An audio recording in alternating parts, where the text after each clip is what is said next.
Welcome, everybody. We're excited for today's webinar. We're going to be talking about winning plays for your sales playbook. We've got an awesome guest, Daniel Barber, coming from Cadence. We will let him introduce himself in just a minute. We thought we'd let some of the stragglers come in, so we're going to play just a short clip, and then we'll get rocking and rolling here. Behind every pass, every first down, and every 2-minute drill, and behind every game-winning touchdown is a play. Without a playbook, you have no direction, no plan, and no chance of success. But with the right play, you're in position to win. And it's the same in sales. Without the right plays and the right sequence, your sales teams will drop the ball. But with the right playbook built on the right insights, your sales teams are primed for success. That's exactly what Playbooks from InsideSales.com provides. It's a revolutionary sales platform that gives sales reps the plays they need to close deals. Who to call, when to call them, how to contact them, and how to manage multiple prospects moving through the sales funnel at once. Playbooks is based on decades of sales knowledge and the largest and most varied database of sales interactions in the world. 100 billion interactions and growing. So sales reps are always fed plays based on proven best practices and accurate data, which means they get the best plays at the best times. With all that power at their fingertips, even the rookies will sell like veterans. And the entire team will perform like all-stars. Playbooks will fuel more contacts, more conversations, and more... Next, the rest of the video, contact me. You can always watch it on your own time. Let's get into some fun. So a couple housekeeping items here. Always like to plug our Sales Acceleration podcast, talking about real problems, real people, all focused around sales, marketing, and operations. You can find that at InsideSales.com podcast, shows twice a week. Please do, always happy to have fans, so go to Facebook, Gabe Larson Fan. You can follow and get kind of the latest on some of the fun stuff we're doing, all things sales acceleration. So how this will work is the webinar is going to be about 45 minutes. Don't forget to use the hashtag InsideSalesWebinar, and we will make sure that this is on demand so that if you got to leave earlier, you want to send it to a buddy, you can certainly do that. So without further ado, let's go ahead and introduce what's going on today. So I'll introduce myself and then I'll throw it over to Daniel. So I am Gabe Larson. I run what we call Inside Sales Labs. That's our research and best practice. Some fun research reports lately. You can check those out at InsideSales.com/research. But I'm excited to talk with Daniel today from Cadence. They do some really cool stuff. Daniel, why don't you take a second and introduce yourself and some of the things you guys are doing over at Cadence. Yeah, thanks, Gabe. Really excited to dive in with you today on a topic I think that is definitely relevant to a large number of businesses that have tuned in. So again, my name is Daniel Barber. I lead our sales and customer success teams at Cadence. So just a little quick plug on Cadence. We really are built around empowering modern sales and marketing professionals to make smarter, data-driven decisions. That starts with, a topic that we're going to dive into around, what is account-based and how do you use data to understand who you should contact, when you should contact them, and really what you should say. Prior to Cadence, I've worked in sort of the sales and marketing space for quite some time. Leading revenue for a company called Node.io. Prior to that, at a company called ToutApp, and prior to that, at another company called Responsus. I also advised several companies in sort of the sales and marketing space too. So I'm excited to. Wow, I mean, certainly, yeah, a lot of tech experience Daniel's bringing today, but we're excited to have you, Daniel. So thanks for joining. We do want to make sure everybody is, we want to make this interactive. Danny and I were just talking. So if you can right now, grab your Q&A window, type your name and where you're from, we want questions coming in because we prefer to talk about what you want to talk about rather than what we think is important, but hopefully we'll find a balance. So while you do that, type your name, where you're coming from. I'm going to jump in and just do a little bit of an intro, and then I'm going to hand it over to Daniel. I wanted to start with this because as I was talking with Daniel today, I was thinking about, what is going on in the world and how does that apply to AI? I love this slide. You think about sales, you think about a sales rep and the experience, especially these millennials and Gen Z, as they go about their daily activities, they're using all this data, they're using structure, they're using systems, they're using tools, whether it be Fitbit to help me run or Google Maps to know where the best way to get to work. The sad thing is when I get to work, we don't have the data, the systems, the AI in order to really do what we do outside of work. And so what we wanted to talk to about today was plays that salespeople can use using data and science to help them sell more. So the 4 plays we're going to talk about, and I appreciate looks like we got Scott coming, we got Kevin, Dan from Agile. Perfect, man. It looks like, we got a couple of issues here. Carl from Payless, Lewis, Map My Computer's fantastic. So guys, again, use the Q&A box. But will be the 4 main plays we're going to be running into. We're going to be talking identifying target accounts, leveraging buying signals, effectively building rapport, and then structuring that optimal cadence. And so with that, let's dive into the first couple. And Daniel, I'm going to toss it over to you. Yeah, thanks, Gabe. So I think, this is a topic I've spent a lot of time, done a lot of research on, worked with a lot of companies, some of our customers as well. I think in terms of targeting the right accounts, this concept of an ideal customer profile has been around for quite some time. It's often, laid on to things related to personas and things that are related to individuals within a company, but it really starts with the companies themselves. And so, if you think about some of the other themes that we're seeing in the marketplace, there's this concept of, account-based. What does that mean? There's account-based everything, there's account-based sales, there's account-based marketing, there's, so many varieties of what can really just be called account-based. If we think about the way organizations purchase, obviously people make the final decision on whether something is purchased within an organization, but it all starts with the company and where the company is at from a sophistication standpoint. And so, a lot of this comes down to, are we looking at the right set of companies that could drive value from our offering? And so not looking at just the traditional sense of employee size or revenue, because that's very, somewhat egocentric, right? We work with companies that are, less than 500 employees. Why 500? That's a rather arbitrary number.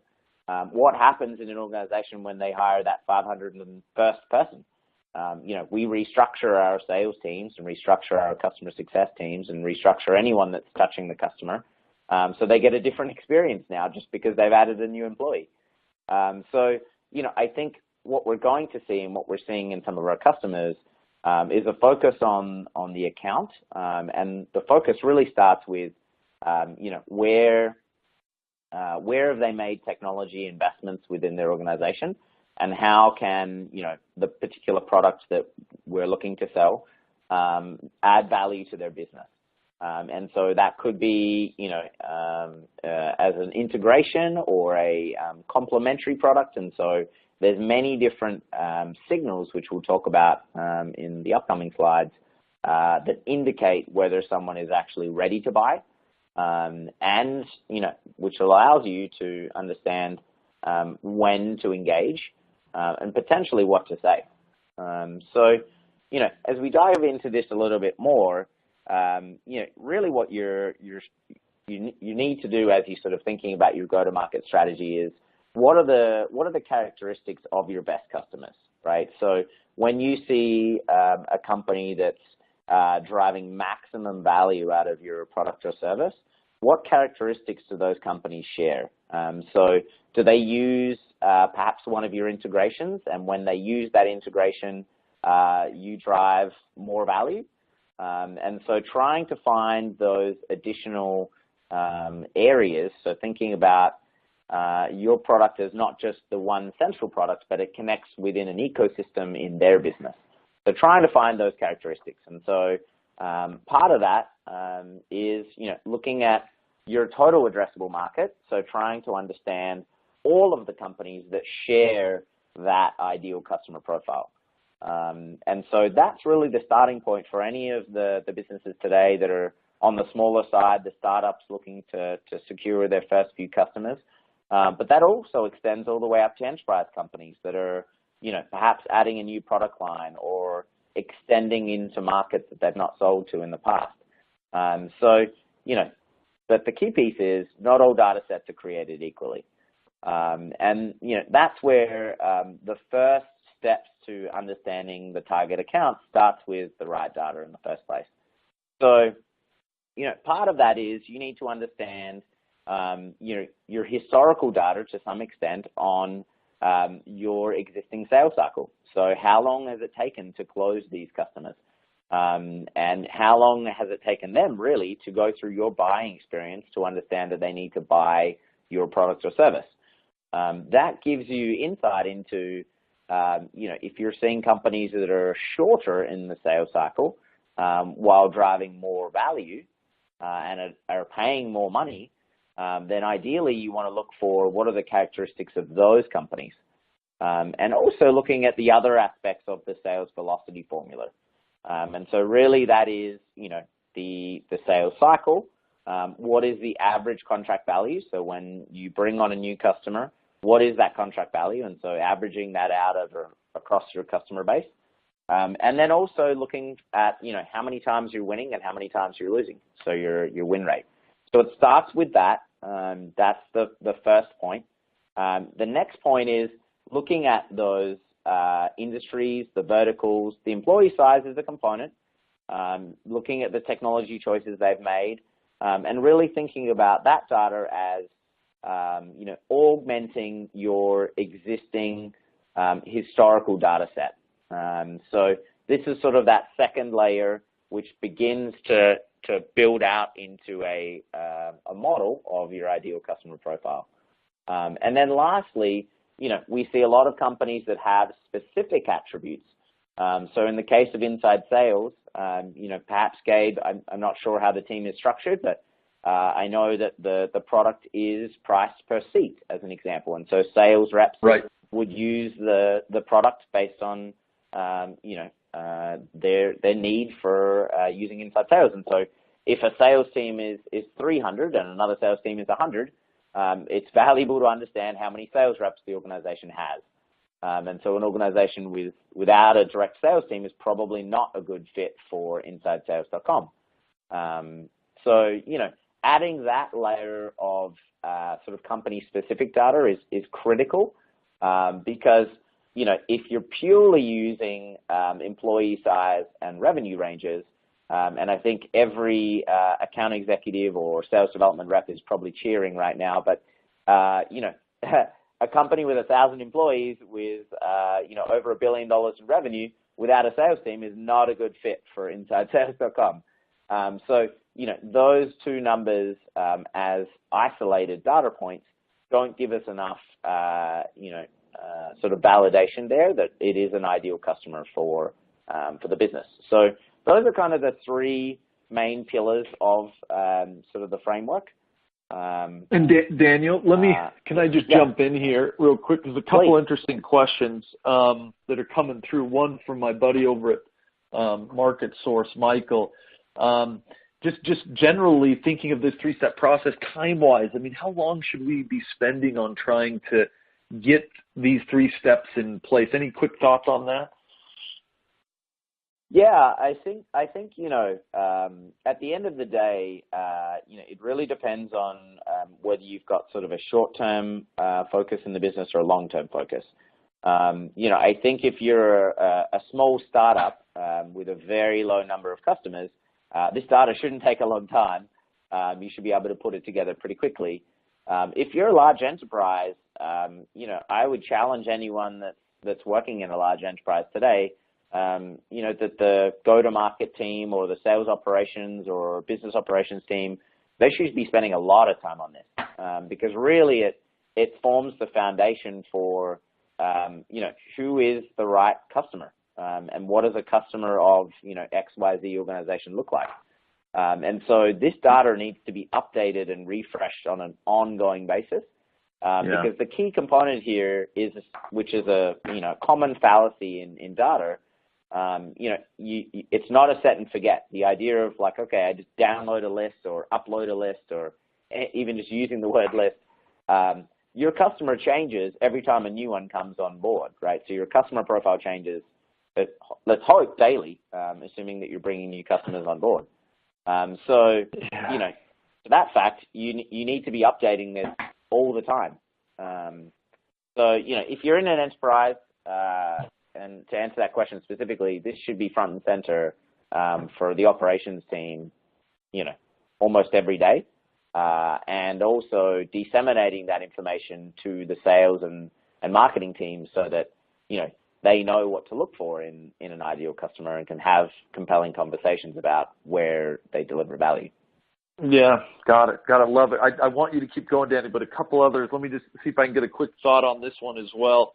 You mentioned employee size and revenue, and that potentially being a factor, obviously, in determining your ideal customer profile.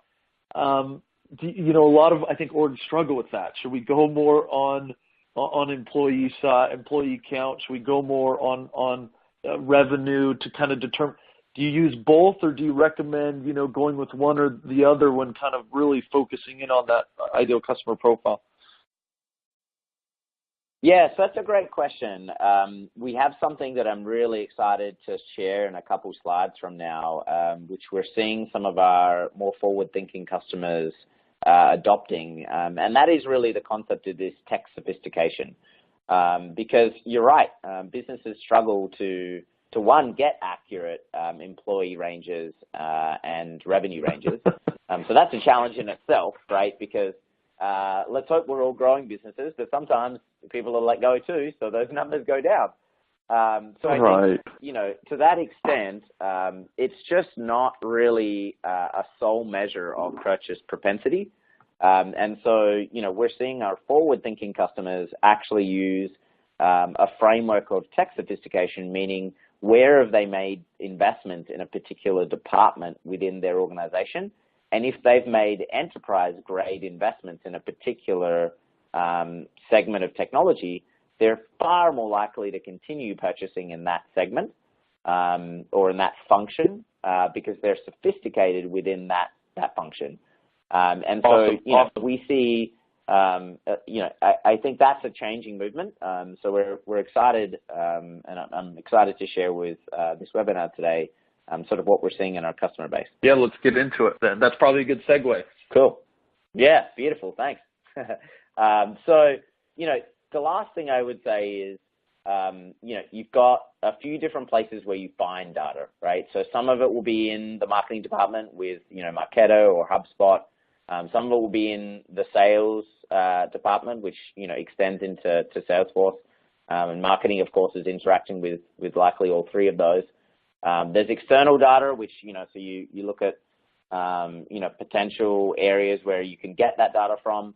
And then there's intent data. So, information that you can gather online that gives intent interest on whether someone's actually looking to buy your platform or whether, they've made some other investments that would suggest that they're looking to purchase your product or service.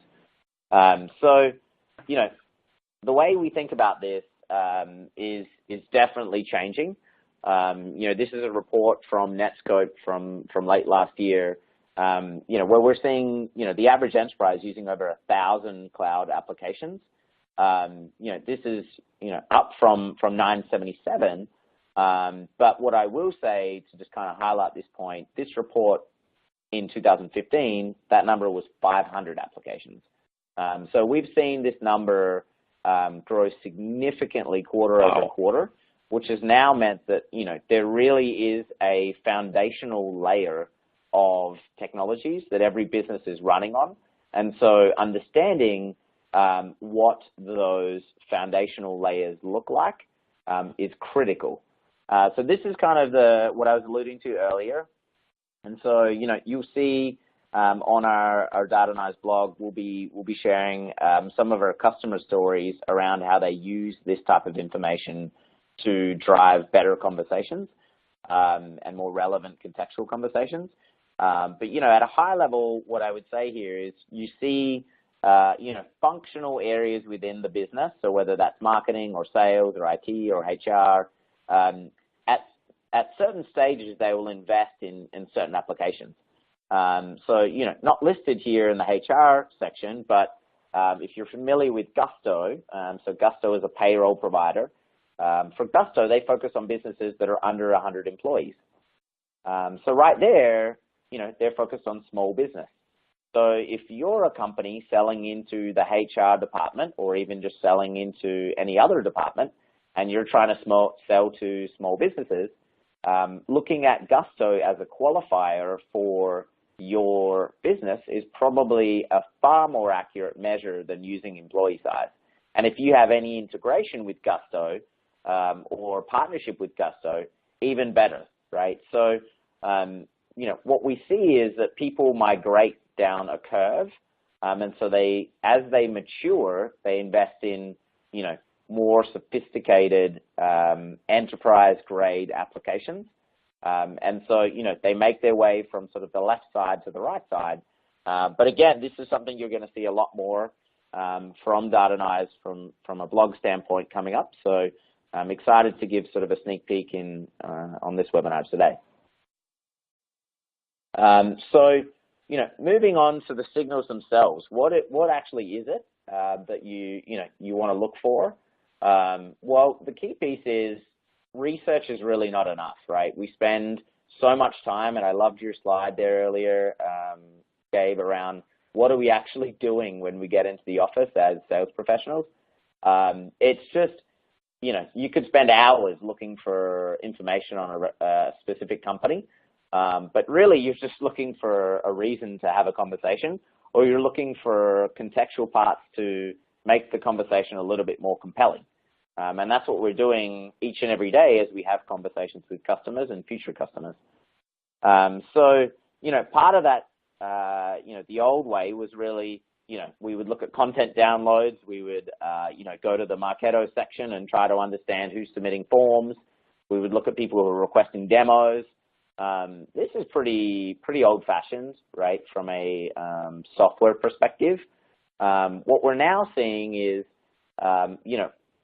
in the case of Data and Eyes, we're able to track every single day, and we update daily, what technologies are actually being added and dropped.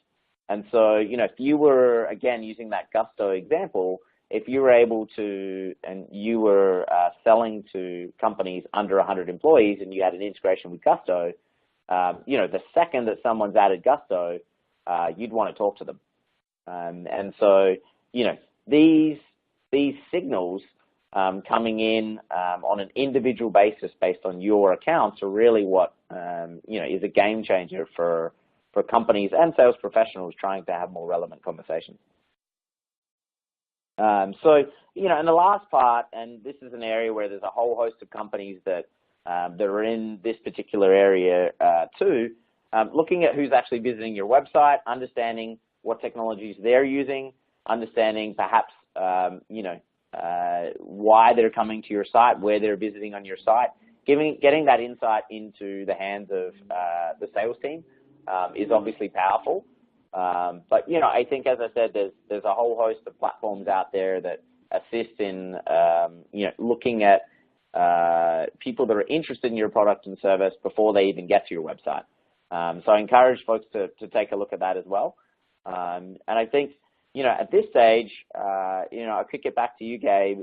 Excited to kind of understand how, you can turn the data into life and bring it to life with with sort of the appropriate workflow and cadence setup. Yeah, fantastic, interesting. So we've got identifying these target accounts, and then we talked about buying signals, right? Being able to recognize some of the key areas that are happening and able to use those in your conversations or in your sales prospecting.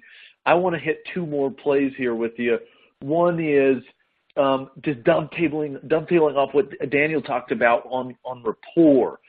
So you got your buying signals, but if I need to get some extra info, what's a process or methodology I can go through to quickly kind of get some other talking points or learn a little bit about the prospect? And then I want to go into this outreach or this cadence strategy. So first and foremost, quick stat for you. If you're able, and this is that concept of personalization, but if you're able to use relevant rapport statements in conversations, your ability to take that sales process one step further is obviously going to be a lot bigger. The question is, how do you do that? Now, a lot of great tools out there. I just wanted to flash some, certainly LinkedIn. We're big believers in Aller. Love those guys. Glassdoor. You can get some good feedback about what's going on about people or companies strategically as you set up that outreach, that first email or that first phone call, so that we're talking intelligently about the prospects and what they want rather than what we want. I like a process. Again, this is a little bit manual, but I think it's a good way to start thinking about this as you add on different systems and technology. I call it ROI. That's review the source, organize the information, and then see if you can ignite the conversation. And I usually say, this might be a little bit small for some of you out there, I usually say there's a couple-step process that you want to be thinking about to see if you can't really effectively figure out the best way to get this type of information. You can start, you've got all these different places where I can go, LinkedIn and Google, and I'm trying to figure out stuff about contact and company, but it's usually best to start right in the CRM and say, what has been done with these guys in the past? Have we had other opportunities? Have we, do we have other contacts in the system with these people? Have we already lost the deal, or have they gotten some sort of information from us before? So start there before you go anywhere else. Then I like to jump immediately into social. That's that step 2, and you're looking mainly for, do we have any common connections? What accomplishments do they have? Any activity? Did they just, post something about a webinar? Any experience that would be relevant that I could, grab onto and bring that into my outreach again, and we're thinking about personalization and rapport building here. From there then, if I still don't have it, if I've got what I need, and again, you're typically looking for just a couple statements, ideally 3 that you can bring into your email or into your outreach. If you've got it there, then you can just go in. If you don't have it, then I jump into some of these apps, right? Aller's a great one, Charlie, LinkedIn, not LinkedIn, Twitter, some of these other ones where you might be able to find a couple other personalized pieces of information. And then lastly, I usually go to the website. If I can't get anything else, most people say, hey, shouldn't you start at the website? I usually go there last. And then again, I go to news, about, jobs, content. I'm trying to figure out what buzzwords or what things these guys are talking about to be able to pull that into my rapport play as I think about my outreach strategy. So that's the way I like to think about strategically building rapport, kind of step by step. And it is an art and a science. You can't just expect to say, hey, we're going to all use systems, or we're going to all use just, manual processes. You've got to be able to find a way to do that in a way that brings both the art and the science together. So next is, I wanted to just maybe show a quick example here. If you're in a sales process, man, using some of these technologies, you find a current connection on LinkedIn, or you find something that you can really build that rapport statement to them. That then connects you to potentially a target account, and all of a sudden, rather than going over cold, you're using some of these abilities to build that rapport and make that connection with your team. Now, to kind of wrap that up, art and science is going to be important when building rapport. It's something you've got to be able to figure out. I think this is going to be key when you start to think about the mantra in which you want to do it. Never go in cold. When you're thinking of prospecting, it's a bad idea to go in cold. You've got to be able to use these tools in one way or another to get that rapport statement, to be able to build that relationship. And last, I'm a big fan of making sure your networks are always there and you're strategically using your network. That's a little bit on building rapport. Let's go into Cadence. I'm like on the Cadence train lately. I just can't stop thinking about, whether you're doing an ABM strategy, an account-based sales strategy, or you're a little more transactional. This idea of Cadence is super important. Now, we did a study. I'm going to refer to it here in just a minute, but we looked at a lot of leads to figure out what the average number of times a lead was contacted. On average, we found it was 4.47 times. That's total contact. That'd be a phone call or an email or a voicemail. A lot of questions on there about, okay, if I know who I'm going after, how should I start reaching out to them? The way I think about Cadence is this 5-step process. And again, this is probably a little bit more strategic, but you've got to have a game plan. And when I say a game plan, think of it as an overarching strategy. One of the big problems with outreach strategies is that people just do kind of a point and click or quick shots here and there. So they'll email and they'll have one kind of message, then they send another email and it's a completely different message, and they leave a voicemail and it's a different message. You want to kind of have an overarching theme or a game plan to your outreach sequence that kind of defines the messaging that we're all going to align the different activities to. The second thing I like to have people think about is themselves. Who are you and what role do you play? If you are an inbound response sales development rep, or you're an high market strategic account executive, you're probably going to have two different types of cadences. Are you more of an account base? Are you going after enterprise? Are you dealing with bigger deals? Are you dealing with smaller deals? Are you high velocity or more or account based, transactional relation? You need to understand about you and what you are, your position, so that you can think strategically about your cadence. That flows very nicely into your target audience. So who are we going after? We going after CEOs? We going after small, business owners? We're finding more and more different people relate to different communication methods. In fact, we're working on a communication study right now to figure out what busy decision makers are really using. And I'll tell you right now, the early indications indicate that if I'm a baby boomer, the phone still works for me in a lot of ways. If I am a Gen Z or I'm a Gen X leader, not Gen X, or a millennial leader, the phone does drop down in relevance, right? And social becomes a little bit bigger. So knowing your target audience will help you define that cadence in a more structured manner.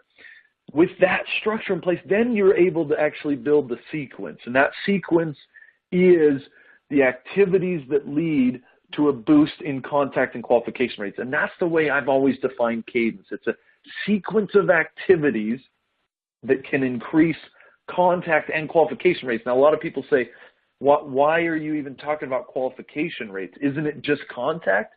Heck no. Heck no. If you do a cadence right, you're going to educate through these different touches throughout a cadence. You're going to educate the buyer, and that helps in your qualification. So a cadence isn't just about contact. It is about contact and qualification. That's the number of touches and also the quality of the content that I'm producing. And then lastly is the plays. Those are the actual, call it my initial conversation, quote unquote, script, or my email text, or my voicemail text. These are the plays that you basically build into the actual sequence. So I wanted to go into, lately, you guys, I've been on this train of wanting to figure out, just wanting to dissect different cadence strategies. So if you do have cadences that you ever want someone to give you feedback on, or account-based sales kind of campaigns, feel free to throw them over. I've been digesting them and kind of breaking them down. We've been looking at best practices, but this is a study. I mentioned a study. We'll be releasing this here probably in the next 6 weeks, but we just looked at 7,000 companies, 13,000 leads, about 30+ thousand activities, and we're just dissecting cadence, total touches, time between touches, the sequence of activities, call, email, social, how many activities should we do? It's been fascinating to start to think about, a lot of people are just like, well, don't you just call or email somebody? No, heck no. I mean, there's a lot of intricacies, and the big one is the content, right? So you got all the different sequencing, but then the content is the cherry on top. So this is one that I was at a company in, it was in Boston. I hope I took it off. Okay, I did. Good. I was like, oh no, did I leave the company brand on this or something? But we just did a Cadence audit for them, and this happened to be an inbound lead. So go with me for just a minute. This would be different depending on if I'm an account executive again, or a mid-market account executive or a strategic account executive. Got to play different cadences for different roles. So take this into consideration. Their target is CEOs of small businesses. Their attributes are their transactional inbounds. They get a lot of inbound leads. And then that sequence, I always name my sequences in the following way. So I go more aggressive to less aggressive here. So you got phone calls. So they did 5 phone calls, 0 voice messages, 1 email, and 0 social. So it's phone, voicemail, email, social, aggressive to passive communication. That's how I just name my sequences or my cadences. So notice here, and again, right or wrong, you can break this down, and I recommend you do this with your own cadence. It's not too hard. Pull out a lead or a contact in Salesforce. You have activity history. Chart it out, and then have a discussion. When we talk to this company, this is an inbound lead that's coming to you. Notice day 1, we didn't have any activity. Guys, that's an inbound lead. 24 hours, anything over 24 hours is embarrassing. And these guys were about hitting that number, and then they give them 1 phone call and an email. Now, everything in our data, especially if it's an inbound lead, and I know this is just one example, speed matters. Those first couple days, that first week is where the magic is going to happen. And so to see that you've only got, a phone call and an email in almost the first, look at that. So business, the first 5 days, consider that the business week. You got 2 phone calls and an email. I don't think that's maximizing the marketing spend. And then notice we drop off 7 through 14, and then this lead got called day 15, 16, 17, and then twice on day 17. It just felt odd. It felt like it wasn't, it was more reactive than proactive. And so, they said to me, in the perfect world, and they wanted it to be aggressive, what would an optimal cadence look like for this type of business model where we're getting a ton of leads, a ton of inbound? And I said, you want an aggressive model? I'll give you an aggressive model. So we put this out, and we've been playing around with it. And you may say this is pretty aggressive, but again, it's an inbound lead. That first week, I am doubling down on them. Notice that first day, some of you guys can already see her saying that is a little aggressive. Go with me here, right? I wanted to show them the opposite extreme. That first day, we double down on it, potentially up to 3 phone calls. Now, again, we're not leaving a voicemail on every one. We're potentially even calling from different numbers. You get 1 voicemail, 1 email, but they came to you. Day 1 and day 2 and day 3, that's where your magic is. After those days, everything goes down minute by minute, day by day. So you see, I focus more on up front, and then I'm going to trim down, and you'll see overall on this inbound lead, 10 phone calls, 4 voicemail, 4 email, and 0 social. Now, that's a lot. This is an aggressive approach. No social. Some people say, social, does it have a place in the inbound kind of persona? You got to test it. If it's high volume like this organization, these guys were getting, I think, 35,000 inbound leads a month. But we just felt like adding the social element, it's a little bit of a time waster, so we want to focus this transactional high velocity, let's go where the money is. So different approaches, but I'm telling you, there's a lot of best practices around this sequence I did, time between activities. You don't want to be waiting in a transactional model more than 1 to 3 days. In an account-based model, you can jump up.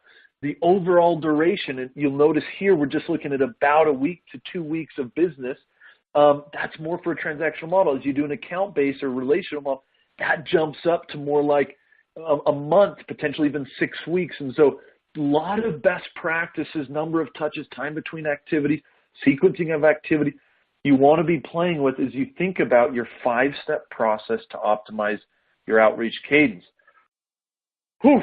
So to close up on this, art and science. I mean, I don't know if anyone's going to be able to tell you, hey, this is the absolute optimal cadence. We're doing more and more research on it. Testing is always the way to go.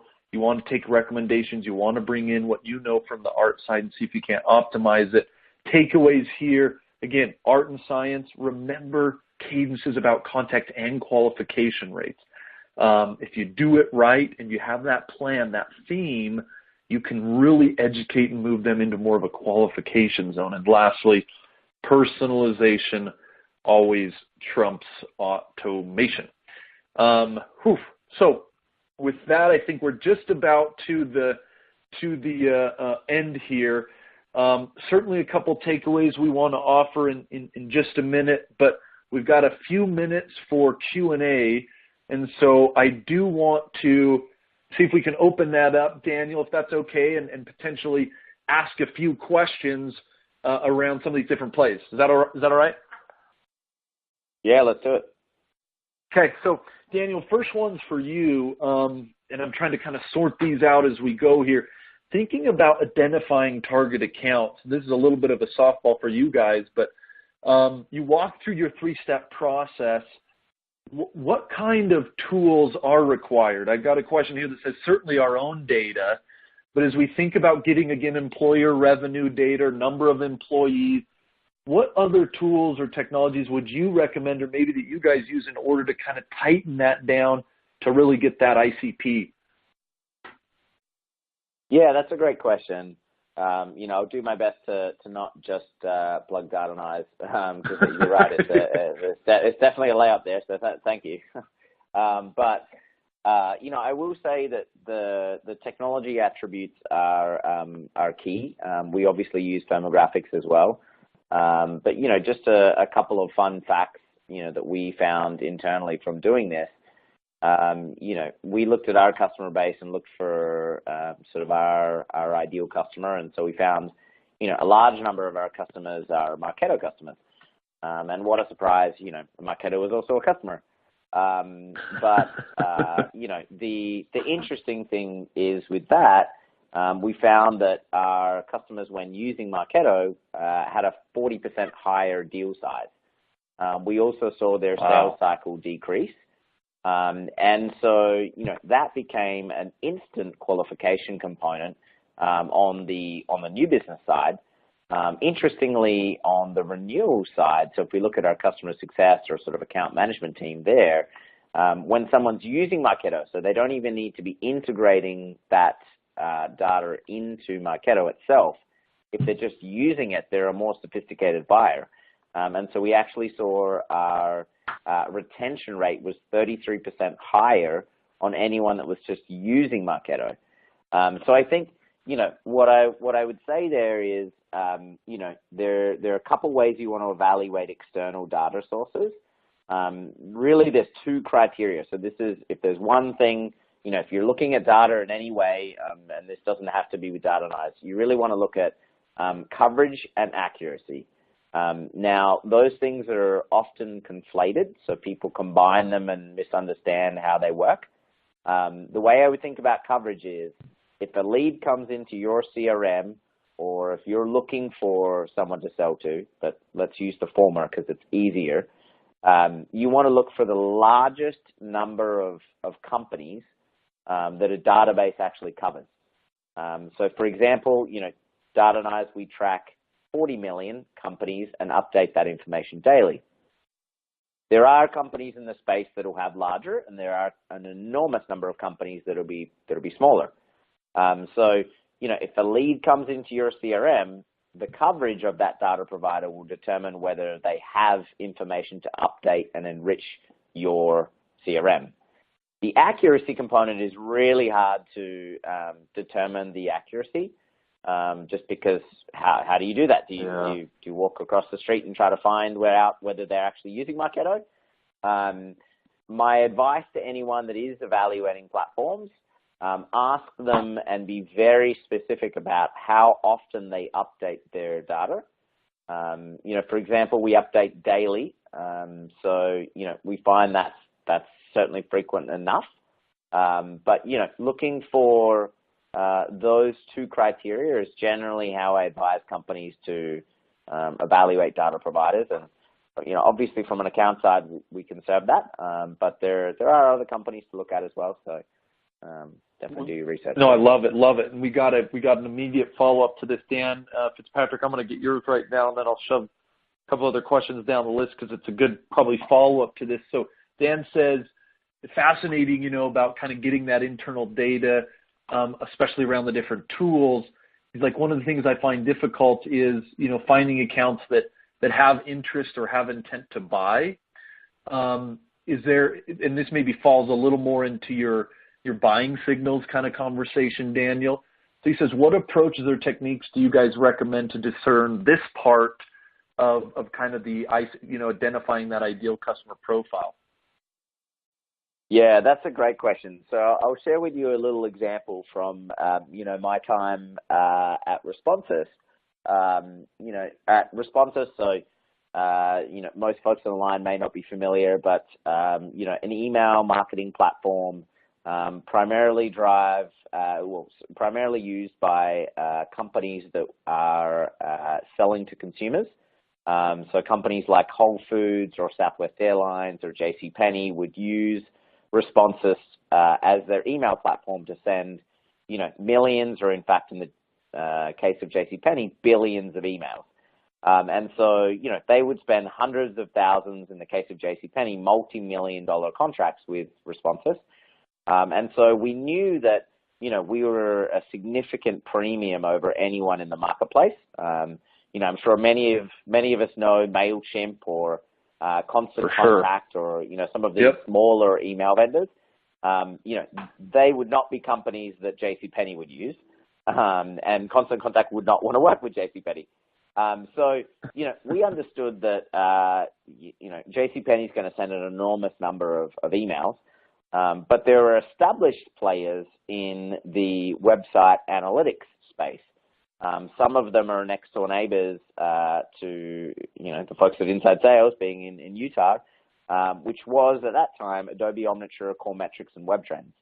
And so we knew that if someone had invested in one of those three platforms, they'd made a significant investment in understanding their website and, you know, consequently, analytics into their website. And so to, you know, tie it back to the question, we basically split the world into two. You either were using one of those three technologies I just mentioned because we integrated with those, or you weren't. And if you weren't, you were likely using Google Analytics. And, you know, once you upgraded at a certain point in time, we would have had a conversation. But, you know, the way I would advise companies to think about it is, what technologies are required to use before they start using yours? So what other investments would they make? And what are the optimal ones that you see in your customer base? And once you understand that really well, you can start to divide your landscape and define your ICP significantly better than just, you know, using employee size or revenue ranges. Yeah, I love it. Okay, it looks like two that are maybe follows up for myself. Maybe I'll take these. You know, one is, we got Conrad saying, what is the best way to track Cadence in Salesforce? Certainly, I won't be shameful here in plugging the InsideSales.com Playbooks product. It is a Cadence tool. It has some great reporting built into it, so that would be an automated way to do it. But truthfully, the simple way, Conrad, is your activity history. If you've got people using activities like they should, let's just say they're manually doing it, and they mark a phone call and a voice message or a social interaction or an email. And again, I'm talking manually here, a lot of tools to kind of automate the email, make sure it pulls into Salesforce, et cetera.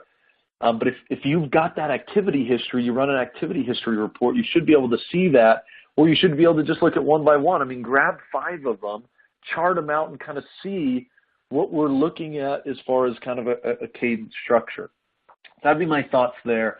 And then we've got, some of these are softball, Daniel. I love these ones. You know, we've got Colton says, appreciate the inbound cadence conversation, but what would you recommend for an outbound cadence? And I'm just going to flip, grab these 7 cadence templates to double your contact rates in 20 days, a pretty solid outbound cadence, one of those. So I'd probably start there as a good option. Again, a solid plug for our offer there. Last question, Daniel, for you, and then maybe we can jump. It's about the buying signals here and thinking about, there are potentially a lot of these buying signals that come across. You talked about it in your part of the presentation. Is there one that you found to be kind of your favorite or something that you really do jump on? Is it the job change? Is it the new technology purchase? Is it the funding announcement? Have you found one to kind of be more applicable than the other when it comes to these optimal buying signals? Yeah, that's a great question. I've been a proponent of something that I have to give a plug here to Jamie Shanks from Sales for Life. Always happy to give Jamie a plug. Yeah, he's despite being Canadian, he's an okay bloke, that one. But he, sorry for all the Canadians on the line. I actually do love him. He had something that he shared back in 2012 that sort of stuck with me of, how do you break folks away from the status quo? Because there are sort of like a few different things that form status quo, meaning status quo, you arrive into the office, it's 8:55, you pour your coffee, you sit back down, and you're doing the exact same thing you were doing a few minutes ago, or the day before, or the week before, or the year before. And so, a new job is definitely one, right? A promotion, that's a good time to reach out, except everyone's kind of figured that one out. The cadence piece, it's, if you notice a LinkedIn update, what a surprise. You suddenly get 15 emails from folks saying congrats on the promotion. That was fantastic, I would say, 3 or 4 years ago, when people weren't able to track that closely people changes. The congrats on the funding, I mean, if you've ever ran an ad through, and I call it an ad through TechCrunch on when, you list a funding announcement, your inbox is completely inundated. And so if you're trying to break through that noise, you never will. It's great, but they actually probably raised the money 6 months prior. And so the business actually saw the money hit the bank account 6 months ago. So, what I would start to look for is, other signals. Yeah, job postings is one, an increase in job postings. Surprise, surprise, you might see a funding announcement 3 months after that increase. Those are things that are interesting to track, especially when it comes to new executives that are being added to the company. C-level executives that are being added. That doesn't mean reach out to the C-level person. That means reach out to the other folks on the team that are supporting that individual. So, looking at those, that's particularly interesting. And then, as I said earlier, sort of those upgrades in tech sophistication. We have alerts in our customer base, which has actually just been set up, whereby, if someone has and been using sort of HubSpot for the last, however long, if we see that they've now upgraded to Marketo, I mean, we have a Marketo integration, so our customer success team reaches out and asks them whether they want to actually hook that up. So, I think there are a few different ways you can break folks away from the status quo, but, it's time to get creative. There's a lot of noise in people's inboxes, and so can't speak highly enough to sort of your Cadence mantra, because it's becoming ever more important. Interesting. Well, appreciate it. All right. Well, I think that we'll wrap with that. Again, I think I speak for both Daniel and myself. We'll be offended. I'm using the word offended here if you don't grab us on LinkedIn or follow us on Twitter. Always happy to continue the conversation around optimal plays to help you be more successful. Again, if you want, grab our Cadence templates. I think it'll be a great download, something tactical you can use, take away from today. Daniel, Dade, and I really appreciate you guys joining. Any last thoughts? No, I think you nailed it. Definitely don't hesitate to reach out on LinkedIn or on Twitter. You should see that information there. Please take a look at the 8-week onboarding framework that we put together for new sales development reps.